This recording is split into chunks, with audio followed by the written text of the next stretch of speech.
दर्शकों नमस्कार। स्वस्थ शरीर के लिए जानकारियों की सौगात लेके आप सभी के सामने पुनः मुखातिब हैं कार्यक्रम आपका स्वास्थ्य के सजीव फोन कार्यक्रम में। मैं हूँ आज कार्यक्रम में आपका दोस्त भी और होस्ट भी डॉक्टर स्वप्निल। दर्शकों कार्यक्रम आपका स्वास्थ्य आप सभी जानते हैं कि ऐसा मंच है, कि ऐसा माध्यम है जहाँ पर हम आपको अलग अलग प्रकार की बीमारियों के बारे में जानकारी देते हैं। इसके पीछे हमारी अभिव्यक्ति यही, हम चाहते हैं आप स्वस्थ रहें। अगर किसी कारण से आप अस्वस्थ हैं तो हमारे कार्यक्रम के माध्यम से पुनः स्वस्थ हो जाए। इसी श्रृंखला में एक खास बातचीत करने वाले हैं। आज हम बातचीत करने वाले हैं आंखों से जुड़ी कुछ खास समस्याओं के बारे में और उसके निदान के बारे में। इस विषय पर बातचीत करने के लिए एक्सपर्ट ऑलरेडी हमारे स्टूडियो मौजूद है। आज हमारे साथ स्टूडियो मौजूद हैं डॉक्टर प्रशांत सिंह, आप नेत्र रोग विशेषज्ञ। सर आपका कार्यक्रम में स्वागत है। जैसे कि आप सभी जानते हैं हमारा आज का ये अंक सजीव फ़ोन इन होता है, तो 2 फ़ोन नंबर आपकी टीवी स्क्रीन पर लगातार डिस्प्ले होंगे। शाम को 5 बजे तक ये फ़ोन लाइन्स चालू हैं। पहला नंबर आप नोट कर सकते हैं जो टोल फ्री नंबर है 1800-233-0040। दूसरा नंबर है जो लैंडलाइन यूज़र्स के लिए 0755, आप भोपाल का STD कोड लगाएं 2660049। ये दोनों फ़ोन लाइन शाम को 5 बजे तक खुली हुई है। और नेत्र यानी कि आंखों से संबंधित, दृष्टि से संबंधित आपके मन में कोई भी प्रश्न है, सवाल है, तो आप डॉक्टर प्रशांत सिंह से सीधे पूछ सकते हैं। सर शुरू करते हैं। सबसे पहले सर मैं ये जानना चाहूँगा कि चूँकि हम जानते हैं कि अंधत्व अपने आप में एक बहुत बड़ा एरिया है, तो कौन कौन सी ऐसी प्रमुख बीमारियां हैं जो अंधत्व को हमारे देश में बढ़ाती हैं, यानी कहीं ना कहीं हमें दृष्टिहीनता की तरफ लेके जाती हैं? अगर हम दृष्टिहीनता की बात करें तो ये जैसे चश्मे का नंबर हो गया, रिफ्रैक्टिव एरर्स हैं, ये बहुत कॉमन होता है। किसी को कम पावर है या किसी को ज़्यादा पावर है, ये अलग चीज़ हो जाती है। उसके अलावा हो गए कैटरैक्ट हो गया, ग्लूकोमा हो गया, कॉर्नियल अल्सर्स हो गए, डायबिटिक रेटिनोपैथी हो गई। ये सारे कारण हैं आजकल अंधत्व के। तो इनको हम अगर हम अस्पताल अगर सही समय पर जाते हैं तो इनका अच्छे से निदान हो सकता है और कंप्लीट निदान हो सकता है। जी सर, जैसे आपने बातचीत की जो बीमारियां हैं, चाहे वो मोतियाबिंद हो या काला बिंद हो, कांच बिंद हो, तो ये सारी बीमारियां ऐसी है जो हमें उम्र के एक पड़ाव के बाद ही ज़्यादातर देखने मिलती है। लेकिन अब ऐसा समय आ गया कि कुछ जनरल पब्लिक भी इससे सफ़र करती है, कम उम्र के लोग भी इससे सफ़र करते हैं। तो क्या इसके प्रारंभिक लक्षण होते हैं इस तरह की बीमारियों के? देखिए, जहाँ तक कैटरैक्ट की बात है तो कैटरैक्ट यूजुअली एज रिलेटेड बीमारी कहलाती है। तो सामान्यतः 50-55 के बाद होती है। लेकिन अगर कोई पेशेंट डायबिटिक है तो उसको जल्दी ये मोतियाबिंद जल्दी आने की गुंजाइश होती है। तो अगर कोई डायबिटिक है तो उसको सालाना जाकर अपने पास के नेत्र चिकित्सालय में जांच कराना चाहिए। वैसे भी 40 साल के बाद हर इंसान को एक बार या हर साल जाकर एक बार जांच जरूर कराना चाहिए, क्योंकि और भी कई बीमारियां ऐसी होती हैं जो हमको पता नहीं चल पाता है। और जब हम अस्पताल जाते हैं और डॉक्टर हमको जांच करता है और उसके बाद डॉक्टर ही बता पाता है कि कहीं आपको ग्लूकोमा की शिकायत हो सकती है, या अगर डायबिटिक हैं तो डायबिटिक रेटिनोपैथी के शुरुआती लक्षण हो सकते हैं, या अगर आपको कैटरैक्ट है तो कैटरैक्ट के शुरुआती लक्षण हो सकते हैं। तो ये सब आपको नियमित जांच अगर आप कराते हैं तो उसमें हम आपको बता सकते हैं कि आपको ये परेशानियां हैं। जी बिल्कुल, बहुत खास बात डॉक्टर प्रशांत सिंह ने यहाँ पर हमें बताई है। अक्सर ऐसा होता है, जैसे हम मधुमेह की बात कर लें, अक्सर हम जाते हैं और पता चलता है कि हमारी डायबिटीज़ बहुत बड़ी हुई है और हम किसी दूसरे कारण से अस्पताल गए हुए होते हैं। तो ऐसे ही अंधत्व के साथ भी है। बहुत सारी बीमारियां होती हैं जिसका कोई लक्षण नहीं होता, लेकिन जब हम डॉक्टर से, चिकित्सक से मिलते हैं तो हमें पता चलता है कि हमारी आँखों में कोई ना कोई बीमारी पनप रही है। तो ज़रूरी है कि समय समय पर जाँच कराना आवश्यक है। सर इसमें जैसे हमने बात की मोतियाबिंद, कांच बिंद की, तो अक्सर लोग जाँच कराते हैं। बाकी जो भी चश्मे का नंबर हो गया, इसमें भी लोग को लेके बहुत सारी भ्रांतियाँ जुड़ी रहती हैं। वो बात टालते हैं और फिर जब जाते हैं तो चिकित्सक बोलता है कि आपको तो बहुत बड़ा चश्मे का नंबर है। बिल्कुल सही। जी सर, एक कॉलर इस बीच में हमारे साथ जुड़े हैं, हेमराज जी हैं।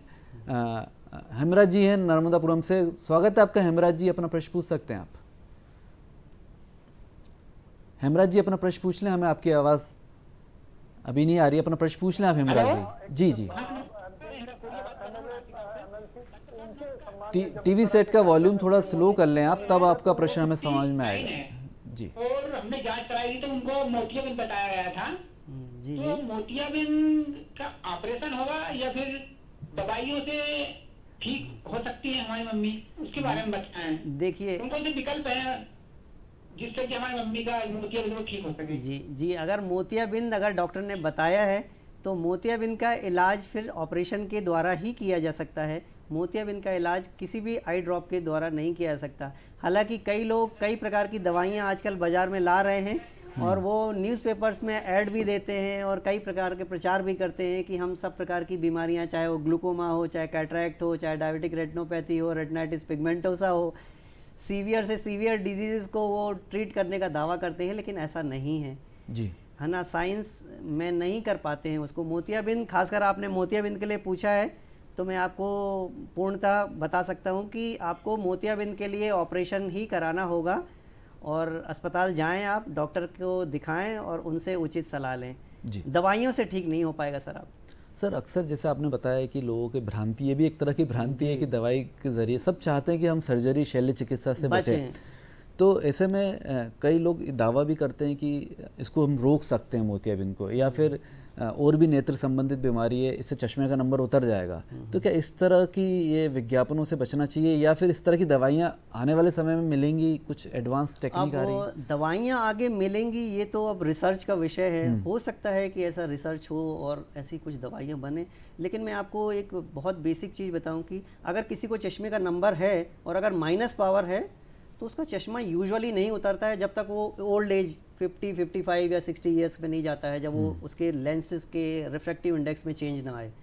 तो सामान्यतः हम कई बार पेरेंट्स हमसे ये सवाल पूछते हैं कि आज अगर -3 पावर है हमारे बच्चे को, तो क्या अगर हमारा बच्चा रेगुलर अगर ग्लासेस पहनता है तो क्या चश्मा उतर सकता है?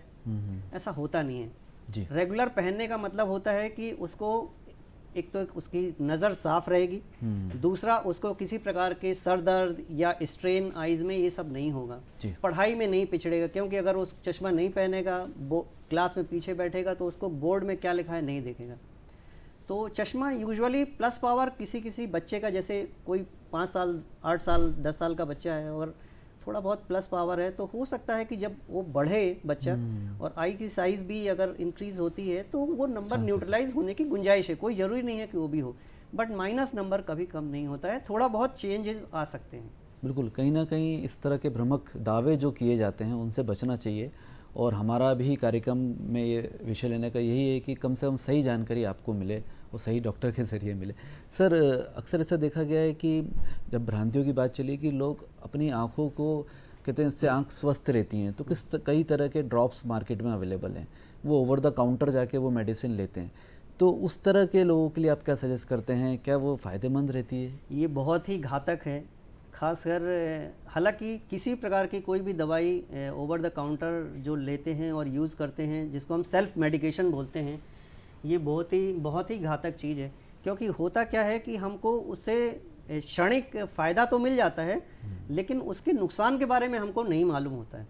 जैसे कि अगर आइज़ में हमको एलर्जी है और एलर्जी के लिए हम जाते हैं ओवर द काउंटर और हमको वो ड्रॉप्स दे देते हैं, तो यूजुअली वो कॉर्टिकोस्टेरॉइड्स होते हैं जी।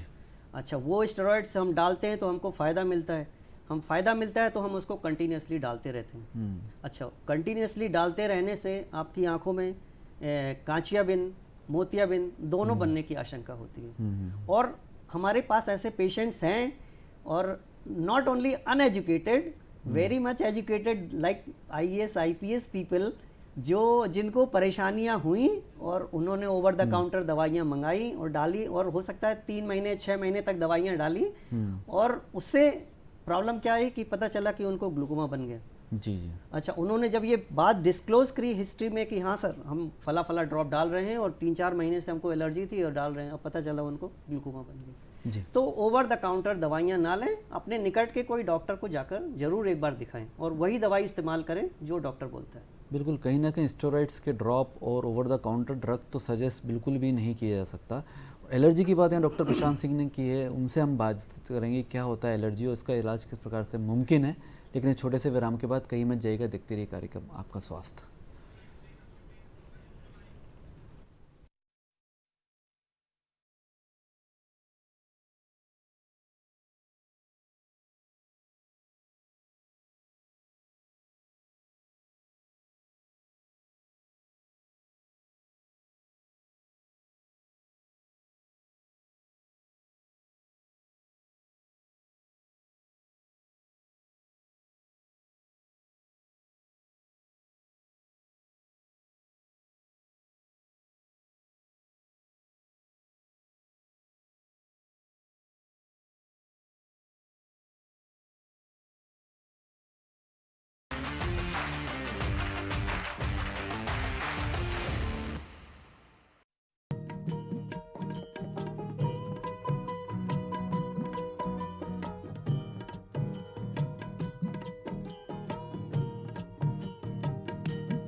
पुनः आप सभी का स्वागत है कार्यक्रम आपका स्वास्थ्य में। आज हम बातचीत कर रहे हैं आंखों से जुड़ी कुछ खास समस्या और उसके निदान के बारे में। डॉक्टर प्रशांत सिंह हमारे साथ स्टूडियो में मौजूद है। इस बीच में कॉलर हमारे साथ जुड़े हैं, नीलिमा ठाकुर हैं जबलपुर से।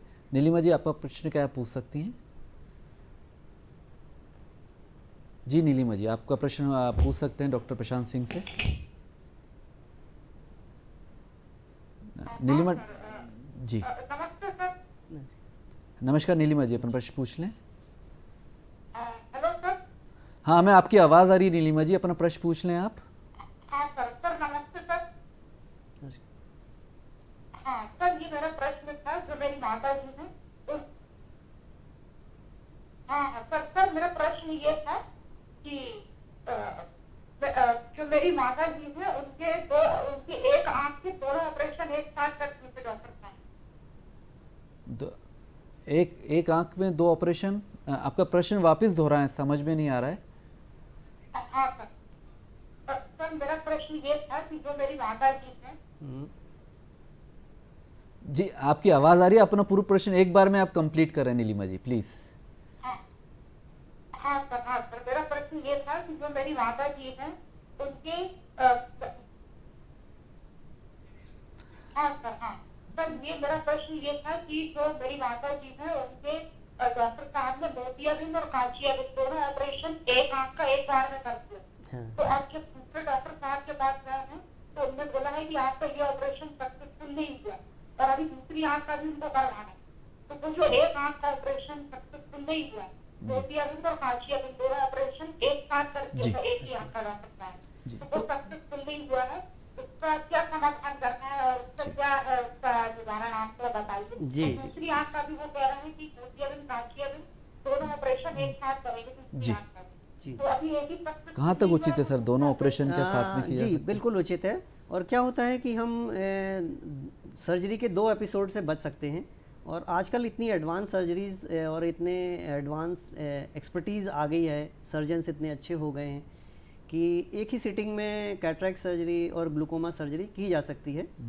फेल हो गया है, हो सकता है कि फेल हो भी सकता है, मतलब कोई ये बहुत वो नहीं है। सक्सेसफुल भी अच्छे खासा रेट है सक्सेसफुल होने का। लेकिन चूँकि मेडिकल साइंस है, आप मेडिकल साइंस में हर इंसान, हर ह्यूमन बॉडी अलग तरीके से बिहेव करती है, बहुत सारे कारण होते हैं फेल होने के। फेल हो सकता है।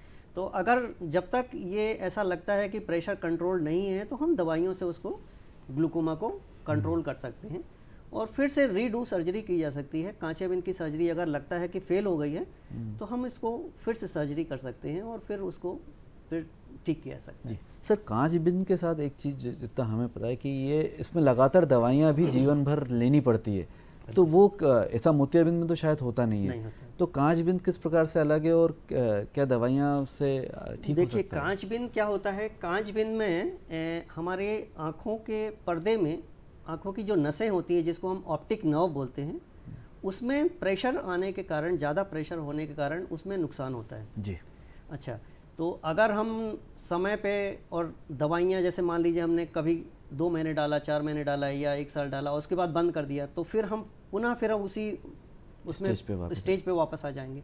इसलिए हमको कॉन्स्टेंटली आँखों का प्रेशर जो है, आँखों का जो दबाव है, उसको हमको कम रखना होता है। तो अगर हम केवल दवाइयों से ट्रीट कर रहे हैं तो हमको लाइफ लॉन्ग दवाइयाँ डालनी पड़ेंगी। और दवाइयों में भी आपको समय समय पर जांच कराते रहना होगा। कई बार दवाइयों का असर भी कम हो जाता है और कई बार जितनी दवाई ज़रूरत है प्रेशर कम करने के लिए उतनी दवाई शायद सफिशिएंट नहीं होती है, तो कई बार दवाइयाँ बदलना भी पड़ सकता है।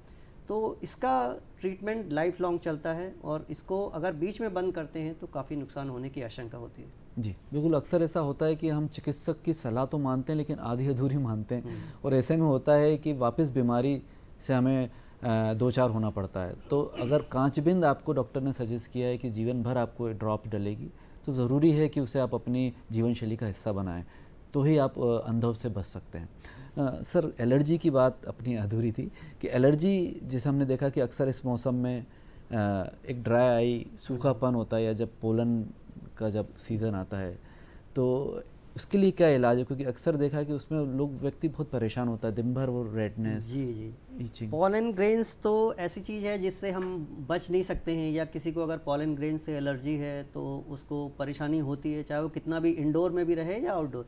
आउटडोर में थोड़ा और ज़्यादा बढ़ जाती है, अगर हम ज़्यादा एक्सट्रीम, ज़्यादा सनलाइट में ज़्यादा एक्सपोज हो रहे हैं, डस्ट में ज़्यादा एक्सपोज हो रहे हैं, तो थोड़ा सा एलर्जी की समस्या और ज़्यादा बढ़ जाती है। लेकिन अगर किसी को पॉलन ग्रेन से समस्या है, तो अगर रूम के अंदर भी पैक है तो पॉलन ग्रेन से होती है।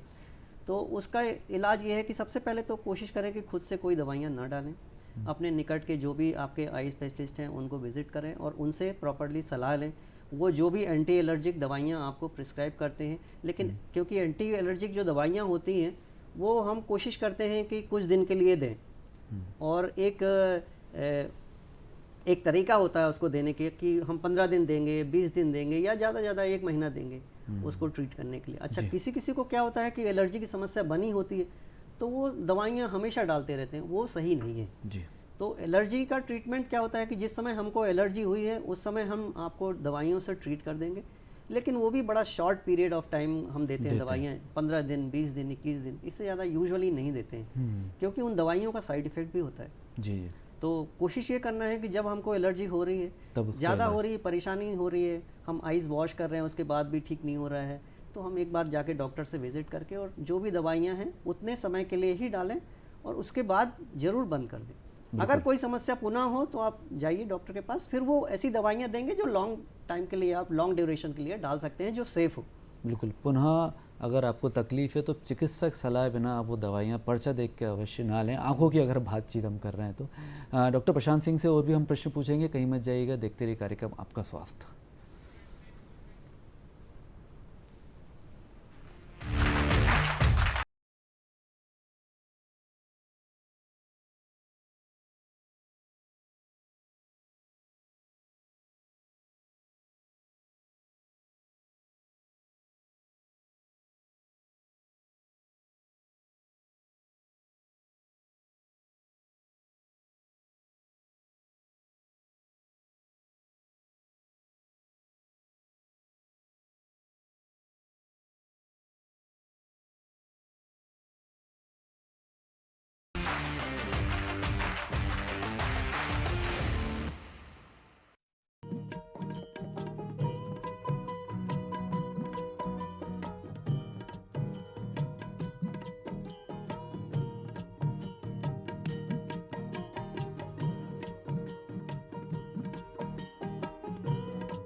पुनः आप सभी का स्वागत है कार्यक्रम आपका स्वास्थ्य में। आज हम बातचीत कर रहे हैं आंखों से जुड़ी कुछ खास समस्या और उसके निदान के बारे में। डॉक्टर प्रशांत सिंह, अक्सर ऐसा देखा गया है कि लोग ऑपरेशन को टालते हैं। अगर हम किसी भी शल्य चिकित्सा की बात करें तो वो सोचते हैं आप नहीं तो कल कर लेंगे, क्योंकि बहुत ज़्यादा विजन का लॉस 100% तो होता नहीं है। तो ऐसे में फिर क्या दिक्कत आती है, क्या जटिलताओं का सामना हमें करना पड़ता है? ये बहुत सामान्यता, बहुत ही नॉर्मल है, ऐसा लोग करते हैं, क्योंकि शुरुआती क्या होता है, जब मोतियाबिंद सॉफ्ट होता है और कम होता है तो शायद नज़र उतना ज़्यादा ख़राब भी नहीं करता है, और लोग उसको सोचते हैं कि अब टाल दिया जाए, थोड़े दिन और, थोड़े दिन और, थोड़े दिन।